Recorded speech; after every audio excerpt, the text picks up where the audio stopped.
Selamat pagi, selamat siang, selamat sore, dan selamat malam buat teman-teman. Kita bertemu lagi dengan mata kuliah kita, Freight Management. Ini pertemuan pertama setelah UTS dan pertemuan ke-8 dalam semester ini. Baik, saya berharap teman-teman tetap semangat, fokus, dan rajin ya untuk menyimak, mempelajari, bahkan mengulangi materi-materi kita. Karena ini materi yang akan kita bahas kali ini di pertemuan ke-8 ini sangat implementatif ya, sangat sering dilaksanakan bagi yang bekerja di bidang ekspor maupun import ya, yang kerja di freight forwarder atau di logistik. Kalau mereka punya LCL Cargo, pasti melakukan ini. Dari itu, saya mohon teman-teman untuk menyimak dengan baik, membuat catatan-catatan yang penting, sehingga ketika implementasi di lapangan, ini dapat dilaksanakan dengan baik. Baik, saya akan share screen materi kita, yaitu dari chapter yang ke-8 mengenai kargo konsolidasi. Ada yang menyebut juga dengan consolidation cargo, ada juga yang menyebut dengan konsol cargo ya. Biasanya di partai politik itu sering kita dengar ada konsolidasi. Konsolidasi itu berarti menyatukan ya, menyatukan pendapat, menyatukan yang berbeda dari yang beragam. Itu namanya konsolidasi di bidang politik. Tapi ini adalah di bidang logistik, di bidang ekspor impor. Bagaimana melaksanakan kargo konsolidasi, baik ekspor, baik impor. Karena ada barang konsolidasi, ada juga barang LCL, ada juga barang FCL, ada juga yang lain seperti break bulk ataupun loose cargo. Baik, kita akan mulai. Tolong disimak dengan seksama, dengan baik, agar dipahami. Tadi saya bilang, bagi perusahaan logistik, ini hampir menjadi pekerjaan sehari-hari.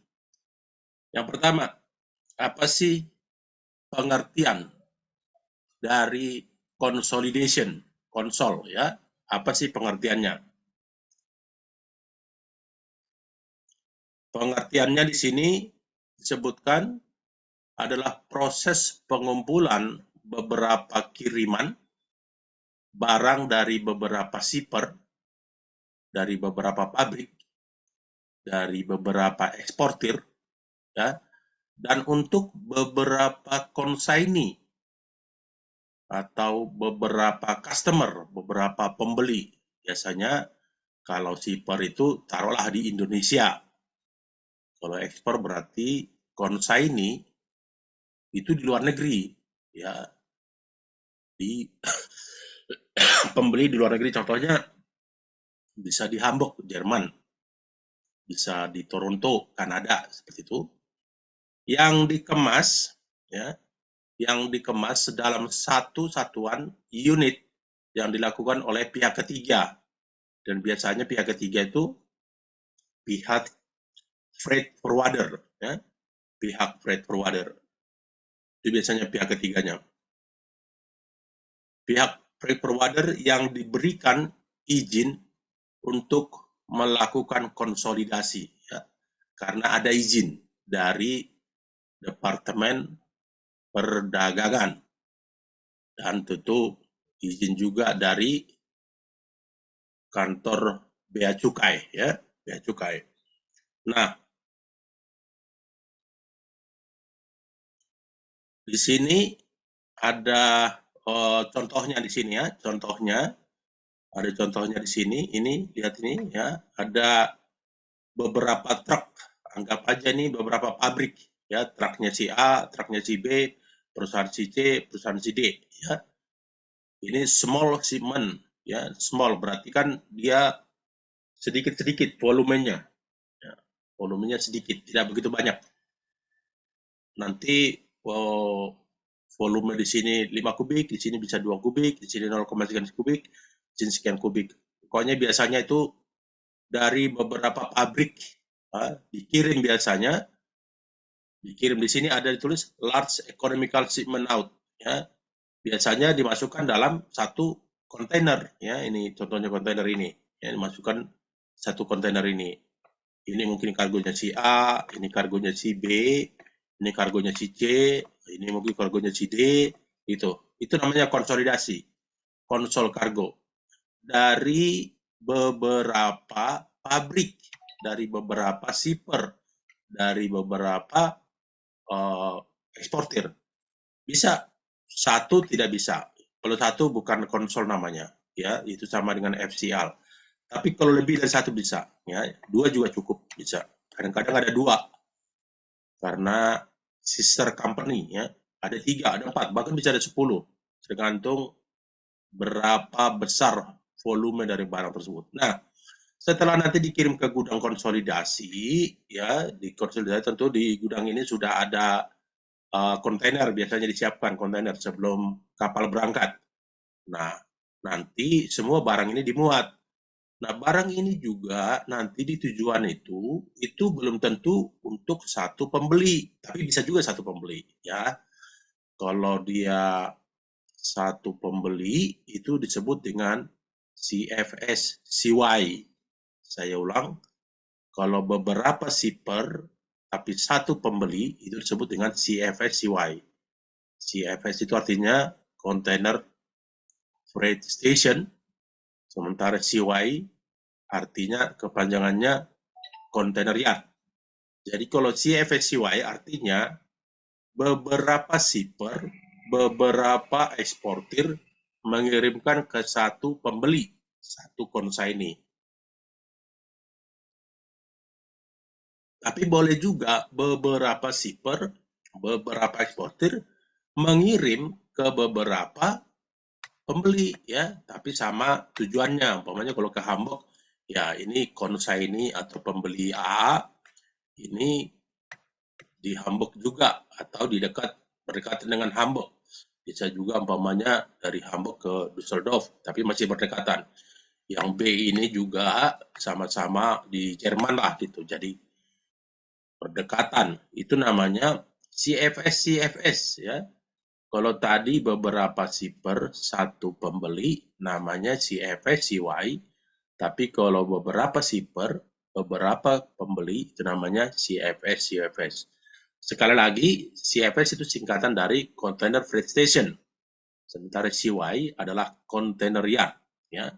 Jadi, kenapa di konsol kargo ini? Ya tentu, kalau umpamanya kan satu kontainer 40 itu kan bisa memuat sampai 59 kubik ya. Kalau satu kontainer 59 kubik, tentu kalau diisi cuma 10 kubik kan longgar. Ada tempat yang kosong, space yang kosong. Nah, kalau ada yang kosong kan itu rugi, karena kontainer panjang itu kan lebih mahal. Ocean freight-nya, biaya tambangnya lebih mahal dibandingkan dengan ya 20. 20 paling 29 sampai 30 kubik. Ya. Ini, jadi harganya itu mahal. Jadi jangan dibuat kosong, harus diisi. Diisi dengan full, kalau bisa full. Kadang-kadang isinya satu kontainer itu kalau cuma setengah, itu juga kadang-kadang masih rugi, belum break even point. Tapi kalau full, ya untungnya menjadi besar. Karena kadang-kadang ya itu ditagihnya itu ada minimum. Kalau kita kan mengirim surat, mengirim paket lewat tiki, lewat kurir, itu biasanya kan ada minimum setengah kilo. Padahal barang kita cuma berapa ons gitu ya. Tapi yang ditagih itu setengah kilo.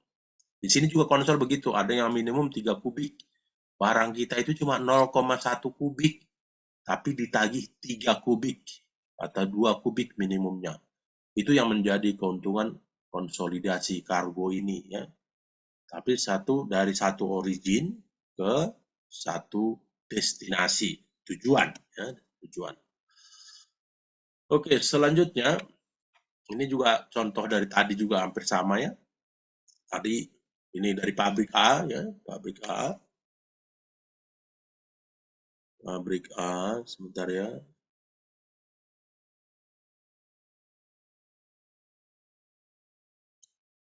Oke, dari pabrik A ini, pabrik A, pabrik B, pabrik C ya. Di sini tuliskan shipper 1 send cargo to agent warehouse or agent to pick up the cargo. Jadi ini gudang ya, pergudangannya konsolidasi ya, gudangnya freight forwarder. Contohnya gudangnya DHL gitu ya. Dia punya konsol untuk tujuan tertentu ya. Nah, ini dikirim nanti ke sini gudang. Dari sini juga ya shipper tadi kan ini shipper 1 ya. Terus ini shipper 2. Ya, ini shipper 3. Ya. Ini dikirim ke sini ke gudang. Istilahnya dikombinasi ya. Tulis sini. Cargo are stored in agent CFS to be shipped out to consignee by FCL. Jadi dari sini kan LCL nih, bukan satu kontainer, biasanya pakai truk gitu. Dari sini LCL masuk ke sini. Di sini nanti jadi FCL dari satu kontainer. Nah di sini kan ditulis agent to pick up cargo per PO number and load into container ya. Nanti setelah di gudang tentu di konsol. Yang tujuan Hamburg semua dikasih satu kontainer. Yang tujuan ke Shanghai satu kontainer. Tujuan Toronto Kanada di satu kontainer, nggak digabung gitu ya, tapi di satu kontainer yang berbeda dengan tujuan yang berbeda ya. Nanti baru masukkan satu kontainer gini, itu namanya di konsol ya. Nah, agent to pick up cargo per PO and load into container. Habis itu container transported to CY by agent in after custom clearance ya. Maksudnya setelah dimuat barangnya tadi, barang A, barang B, ini barang A, barang B, barang C ke dalam kontainer, baru kontainernya tentu setelah pengurusan bea cukai, dia nanti sebentar ya. Halo? Halo? Pak, saya lagi ngajar, ini dari mana nih? Maaf Pak, saya lagi ngajar, saya lagi di ruang kampus ya, sorry. Container transfer into CY. CY itu ke pelabuhan, di pelabuhan nih, di pelabuhan. Ya, dikirim tentu untuk dimuat di kapal. Tentu setelah melakukan custom clearance. Custom clearance itu submit PEB, pemberitahuan ekspor barang. Nanti ada jawaban dari bea cukai berupa NPE ya, nota persetujuan ekspor ya. Tapi kalau kadang-kadang ada juga barang yang tidak disetujui.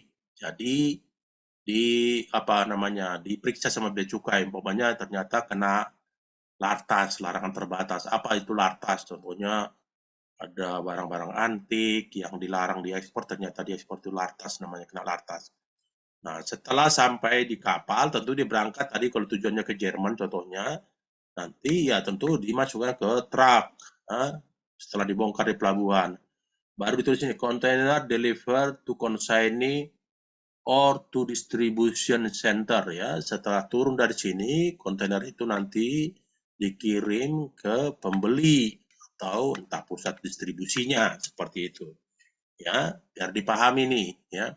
Pertama tadi beberapa shipper dikonsol jadi satu, kemudian dimasukkan ke gudangnya si freight forwarder atau konsolidasi, baru dikirim ke pelabuhan, nanti ya setelah dimuat masuk ke kapal baru dikirim kepada pembeli. Nah ini prosesnya ya, kelihatannya gampang, tapi tidak segampang itu juga kalau dalam pelaksanaannya banyak nanti ada tally sheet, ada nanti pemeriksaan bea cukai, ada pengambilan empty container dari depo, ada nanti penimbangan atau pengukuran barang dan lain-lain. Itulah operasi konsolidasi dalam logistik, ya, terpaham? Oke, selanjutnya, bentar dulu.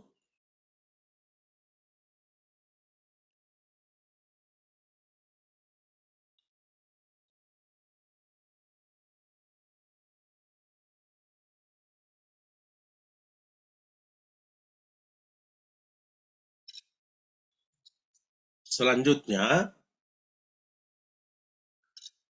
di pelabuhan muat barang, di pelabuhan ya, namanya kalau pelabuhan Tanjung Priuk, ya, muat barang dikumpulkan, ya, dikumpulkan, konsolidasi, atau dikonsolidasikan di gudang. CFS itu gudang, container freight station, ya, gudang. Bisa juga CFS itu dianggap sebagai barang LCL. Kan kalau barang LCL itu pasti masuk ke gudang kan. Untuk disortir maksudnya ya kalau tujuan ke Kanada, tujuan Shanghai ya ke Shanghai, tujuan ke Hamburg disortir gitu loh. Menurut pihak penerima di pelabuhan tujuan, ya, pelabuhan tujuan, kemudian di stuffing itu artinya memuat barang ke dalam kontainer. Kan disimpan di gudang, nanti dimuat ke dalam kontainer. Itu namanya stuffing ke dalam kontainer atau peti kemas. Dan selanjutnya dikapalkan, ya. Kemudian yang kedua, proses konsolidasi dapat berlangsung di CFS atau tempat sejenis yang dinamakan Cargo Consolidation Center, ya. Center, ya. Jadi ada tempatnya khusus. Itu harus ada izin. Kalau kita punya pabrik, ternyata punya teman gitu, ada juga tujuan yang sama dengan barang kita, terus kita masukkan di gudang kita, nggak bisa. Itu ditangkap nanti karena nggak ada izin. Tidak boleh ada konsolidasi di pabrik. Yang ada izin itu hanya di perusahaan logistik, ya. Kemudian yang ketiga ini, ya, status barang dapat dengan banyak pengirim ke satu penerima, ya, tadi namanya LCL, FCL, tapi ada juga yang menyebut ini dengan ini CFS CY, ya, CFS CY, sama itu artinya, ya. LCL FCL maksudnya kalau LCL FCL itu berarti penerimanya satu tadi, ya, penerima, tapi pengirimnya lebih dari satu. Dan dapat juga dengan banyak pengirim ke banyak penerima, ya, banyak pengirim, banyak eksportir ke banyak consignee, namanya LCL atau CFS, ya, sama itu, CFS. Nanti di BL ditulis itu, di BL menyatakan bahwa itu CFS-CY atau LCL atau LCL-FCL dan lain-lain, ya. Oke, di sini tentu di sini ada ini ada gambarannya. Tadi udah saya jelaskan juga ini bahwa itu pengiriman dari beberapa shipper, ya, kirim kepada pembeli atau konsinyee tentu lewat misalnya ini kapal laut, ya, itu namanya konsolidasi, konsol kargo, ya. Biasanya konsol kargo ini sangat menguntungkan kalau pintar mengelolanya, ya.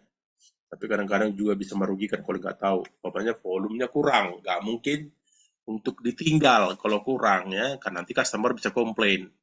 Jadi harus pintar-pintar. Kadang-kadang mereka biar harga murah, yang penting ada isinya seperti itu. Apa sih dampak positif dari konsolidasi kargo? Ya, dampak positifnya apa?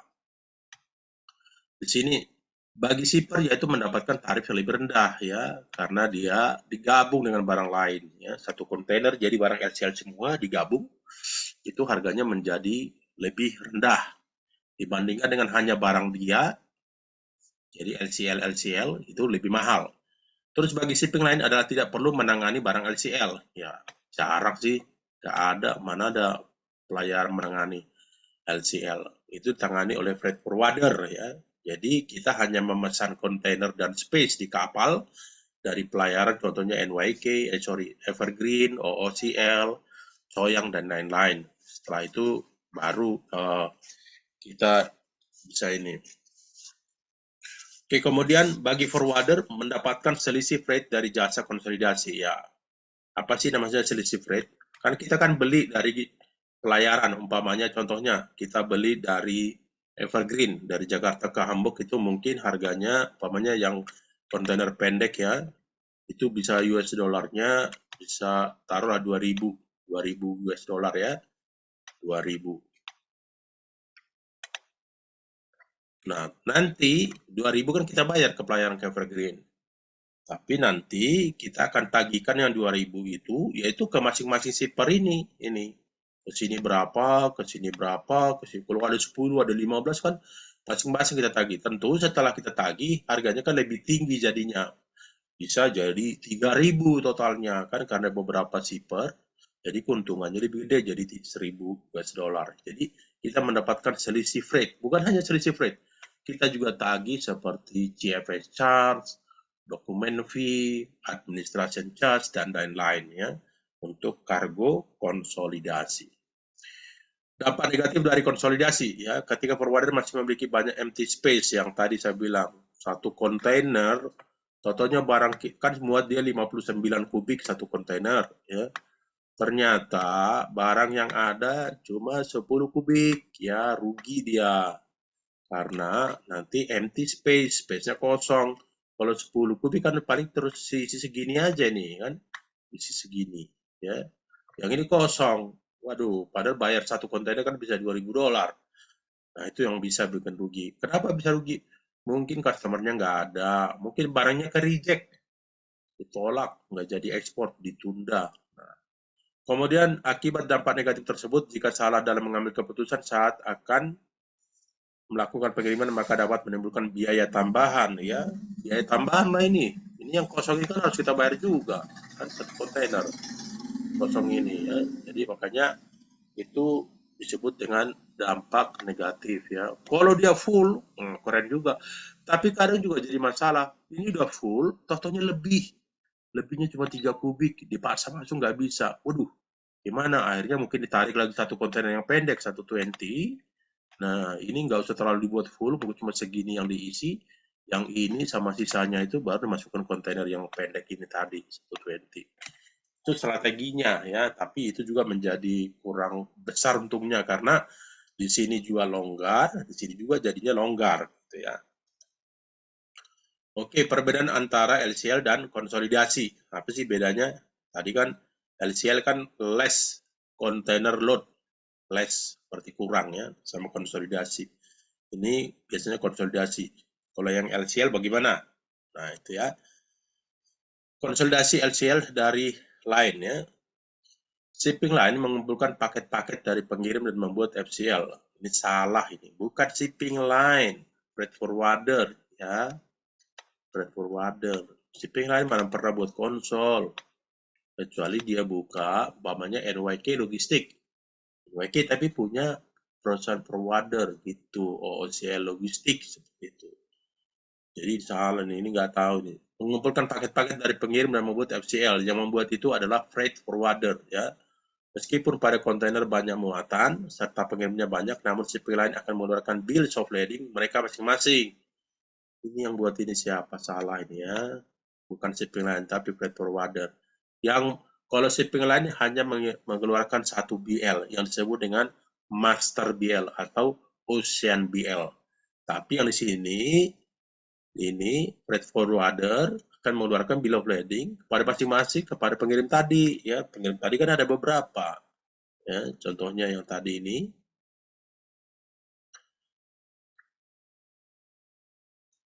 kan ada beberapa, ini 1, 2, 3, ini semua dikasih ke sini BL, dikasih sini BL, di sini kasih BL. Nah, pelayaran nanti isu satu BL itu yang disebut dengan master BL atau ocean BL.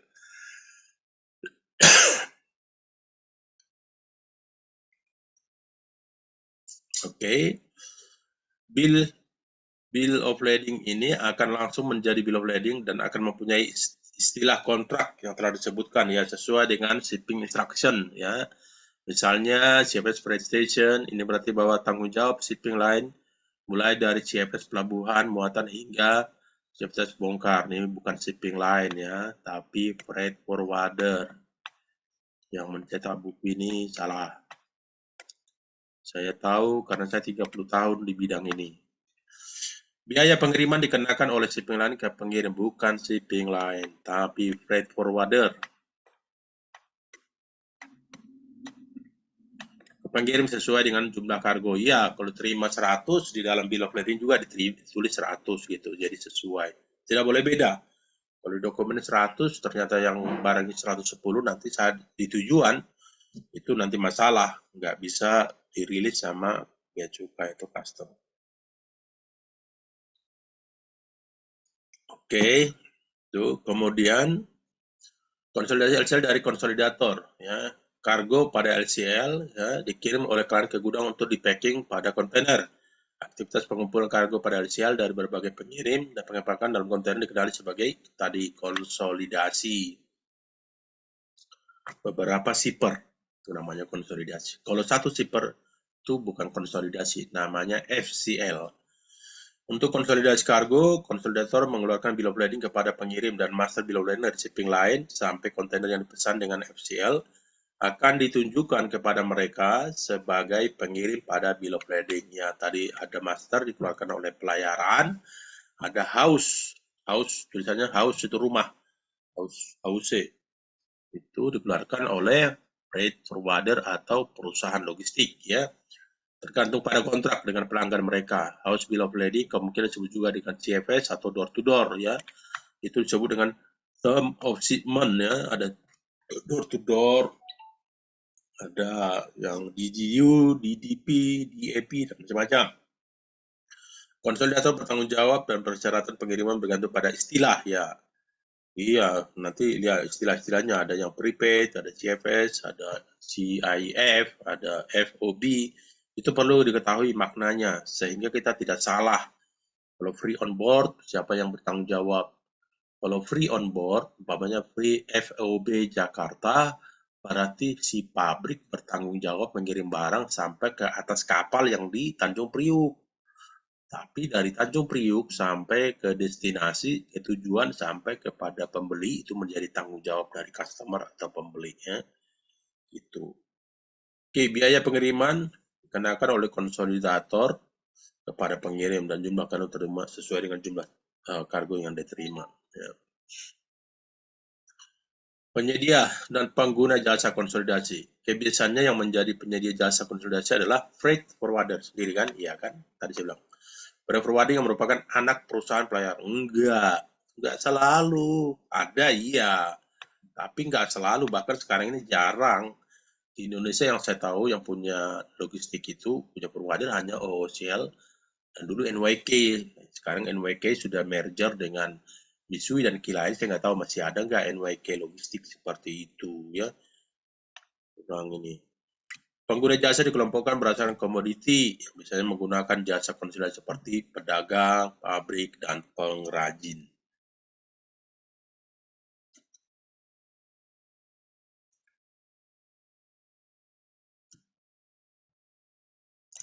Heng, heng.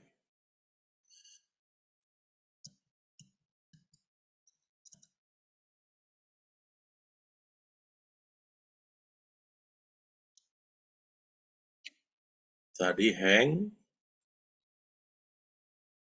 saya buka lagi. Oke, buka lagi, kita lanjutkan lagi. Kita lanjutkan. Ini tadi, lanjut, udah bisa. Ada saja hang-hangan. Oke, wah ini banyak nih, ya. Muatan forwarder adalah individu, ya, jarang individu, ada sih personal effect atau barang pindahan, ya, atau mahasiswa yang kuliah gitu, tapi jarang ini. Biasanya nama perusahaan yang memberikan layanan pengiriman kargo. Oke. Freight forwarder internasional atau foreign adalah pengiriman barang dari eksportir lokal dari Indonesia sampai ke tujuan, contohnya ke tadi ke Kanada gitu. Konsolidator barang adalah individu dan perusahaan yang kurang dari LCL, jadi dia barangnya kecil-kecil, ada 2 kubik, 3 kubik, 0, sekian kubik. Layanan dari forwarder biasanya dia konsolidator, ya, dan forwarder sering terlibat dalam konsol kargo. Oleh karena itu, istilah forwarder apa ini? Enggak ada.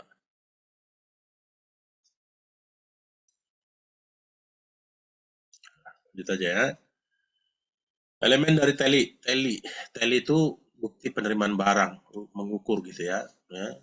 Ada namanya bill of lading, ya, bill of lading,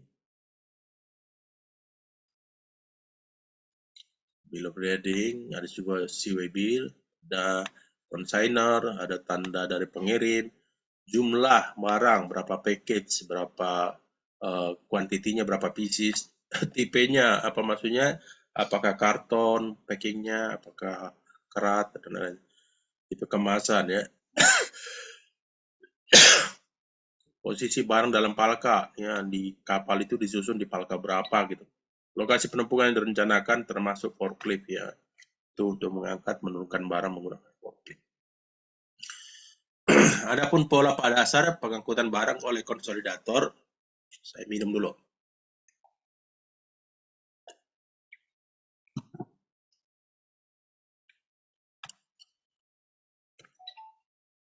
Melalui gudang atau depo adalah seperti yang terlihat pada gambar berikut ini. Coba disimak ini gambar ini ya. Ini melalui terminal peti Kamis, ini Surabaya ya. Pertama, di mana nih pertamanya? Kalau kita lihat di sini, ini kan tadi dasar pengangkutan, ada seperti yang terlihat di bawah ini melalui terminal pengangkutan Surabaya. Ini ada gudang, ya. Gudang tentu di sini biasanya untuk kontrol kargo, ya. Kemudian ini tadi yang bersama shipper, tentu shipper nanti dikirim ke ekspedisi atau ke gudang menggunakan truk ya. Kemudian nanti setelah trailer diisi dikirim ke Siwai, itu pelabuhan ya. Sini umpamanya ini Surabaya, Tanjung Perak ya. Kemudian dimuat ke atas kapal di loading port ya. Tentu harus berangkat ya. Itu apa namanya? Dasar pengangkutannya. Tentu ada yang port, ada yang Siwai, ada juga yang door. Door to door itu sama dengan pengiriman dari pabrik sampai ke gudangnya si pembeli. Ada juga yang seperti ini yang bersama juga tadi, nggak terlalu banyak bedanya ya. Kita lanjut aja. Ruang lingkup kerja konsolidasi ya, ruang lingkupnya kinerja. Satu, kinerja dari sisi waktu. Ya, ini perlu banget waktu ini ya. Makanya kargo itu boleh sih fleksibel kepada customer. Ya, kita tunggu Pak. Tapi jangan sampai ditunggu, totonya kapalnya udah tutup. Gudang pelabuhan udah tutup. Nggak bisa nanti. Gara-gara nunggu barang satu orang ketutup. Nggak berangkat semua, itu bahaya ya. Jadi perlu tahu waktu. Jangan hanya masuk barang, totonya dokumennya nggak ada, PEB-nya nggak ada ya. Jangka waktu penerimaan barang sampai akan dibuat ya harus tahu closing time, open lokasinya di kapal, terus kapalnya di mana, bisa di UTC, bisa di Koja, di Tanjung Priok itu banyak pelabuhan yang kecil-kecilnya gitu ya. Kalau di Tanjung Priok termasuk enggak, itu ada bertingnya itu tempat sandar kapal itu ada di UTC, UTC 1, UTC 2, ada di Kalibaru, ada di Koja, macam-macam, ada di NPCT 1 seperti itu. Jadi macam-macam, enggak satu.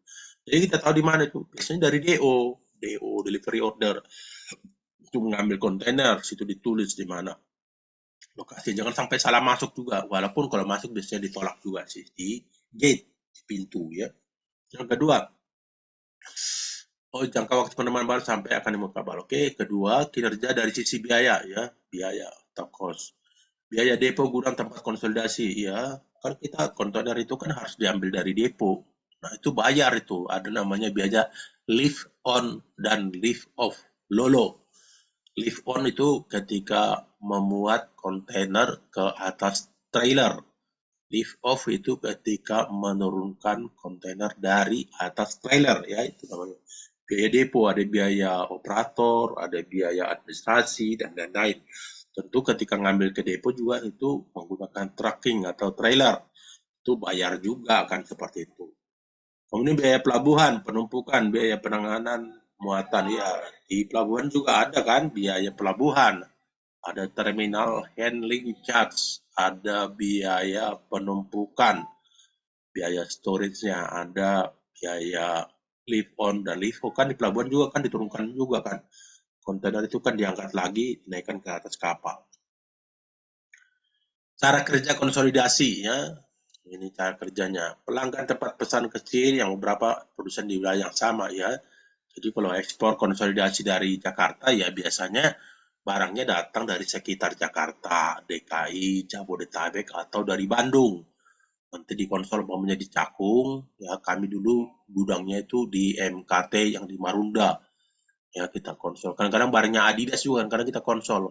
Kalau Adidas itu biasanya CFSCY karena pembelinya satu yaitu Adidas, tapi dari sini pabriknya banyak. Ya, itu namanya CFSCY atau LCL, FCL ya. Beberapa kurang dari LCL atau uh, kurang dari truk LTL, produk dari beberapa sama tipe gudang ya. Kalau dia kurang dari truk, maksudnya truknya itu nggak penuh, itu namanya LTL. Sistem 3PL, ya, third party logistik strategis dan mengkonsolidasikan perintah ini kecil dari beberapa produsen menjadi satu beban penuh. Jadi dari kecil-kecil di konsol menjadi satu, menjadi full dari FCL ya. Taktis transportasi permodelan alat, input, pelanggan dan order pembelian tanggal ya. Satu, persyaratan pengambilan untuk meminimalkan biaya dengan memilih sebagian modus transportasi yang paling tepat ya. Kan kadang-kadang mengirim barang lewat laut walaupun sama size atau ukuran kontainer bawahnya 120, sama-sama tujuannya ke Hamburg ke Jerman. Tapi itu harganya bisa beda-beda, pakai Evergreen berapa, pakai Mars Line berapa, OOCL berapa gitu ya. Biasanya semakin cepat kapalnya, harganya semakin mahal ya. Apalagi kalau dibandingkan dengan pengiriman lewat udara, tentu lebih mahal lagi karena dia ke Eropa itu bisa 2 sampai 3 hari. Kalau kapal laut bisa 20 sampai 26 hari, kan berbeda sekali gitu. Itu yang membuat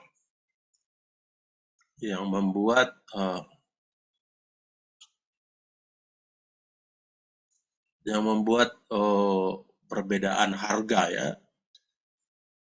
Pembawa mode transportasi.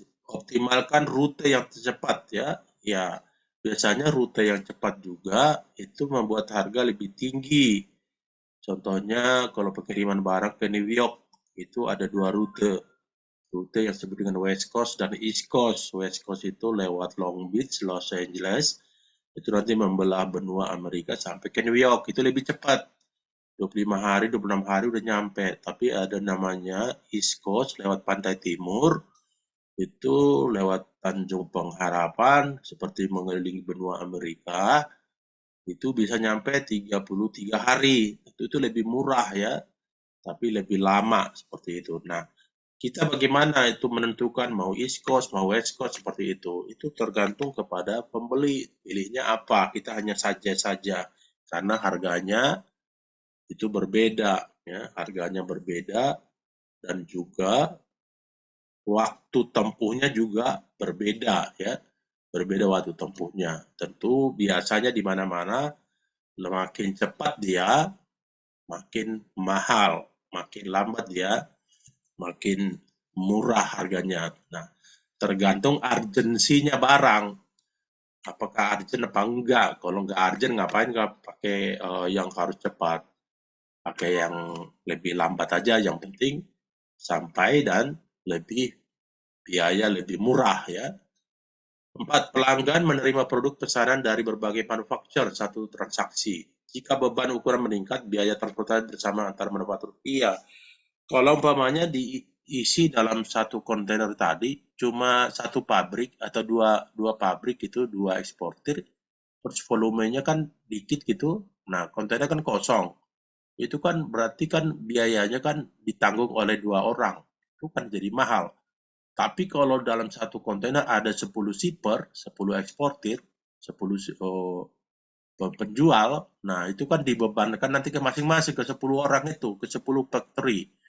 Nah itu menjadi lebih ringan dia. Oke, kita lanjut.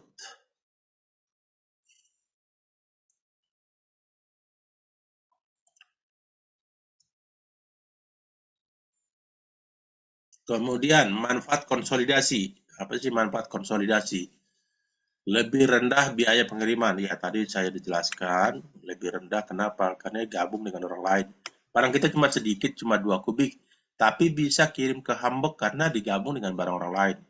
Itu biasanya jadi lebih rendah karena dia sama-sama biayanya sama-sama ditanggung oleh beberapa eksporter.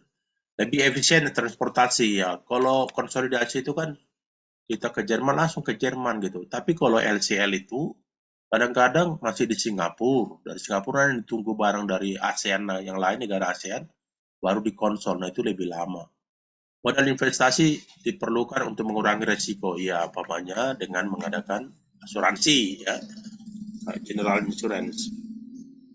Memungkinkan manufacturing untuk fokus pada kompetensi utama ya. Maksudnya kalau sudah konsolidasi gini, jadi mereka nggak pikirkan lagi. Mereka fokus saja untuk membuat barang, menghasilkan barang. Harga produk lebih rendah untuk pelanggan ya, karena cost-nya lebih murah, harga jual bisa ditekan, jadi bisa berkompetisi. Memperkecil biaya penyimpanan barang ya, karena dia langsung berangkat, tidak perlu lagi menunggu lama di gudang ya, karena di gudang lama itu juga kan adalah biaya. Masalah dalam konsolidasi ya, manufaktur dan pelanggan informasi sistem harus selaras dengan 3PL, sebisanya mahal. Jadi maksud saya di sini information flow itu sangat perlu gitu ya. Jangan dibilang kargo ready 25 kubik, sampai di gudang cuma 5 kubik. Nah itu bisa mengurangi atau merugikan pihak logistik gitu ya. Atau barang 5 kubik, yang datang 25 kubik. Ya, padahal udah disiapkan satu kontainer pendek gitu. Tapi karena barangnya terlalu banyak, ya yang masuk banyak nggak muat dalam satu pendek. Nggak mau ganti dengan kontainer panjang. Nah, mengganti itu kan biaya, ada tracking dari gudang ke depo, bayar lift on lift off-nya lagi, bayar admin dan waktu pengambilan juga. Nah, itu maksudnya menjadi masalah di pergudangan. Kemudian mengambil segera pengendalian terhadap transportasi produk dari produsen dari tangan produsen. Jadi maksudnya bisa juga nggak usah pabrik yang ngantar barangnya, kita yang ngambil ya. Jadi kita yang ngambil dari pabriknya. Mereka tinggal bilang aja, oh barang saya ready tanggal sekian, tolong diambil, kita ambil. Tentu kita tagih nanti biaya trackingnya. Membutuhkan kerjasama antara pemasok, pelanggan, dan mungkin akan sulit untuk mengkoordinasi. Ya, kadang-kadang ada miskomunikasi, miskoordination, dalam hal volume, details.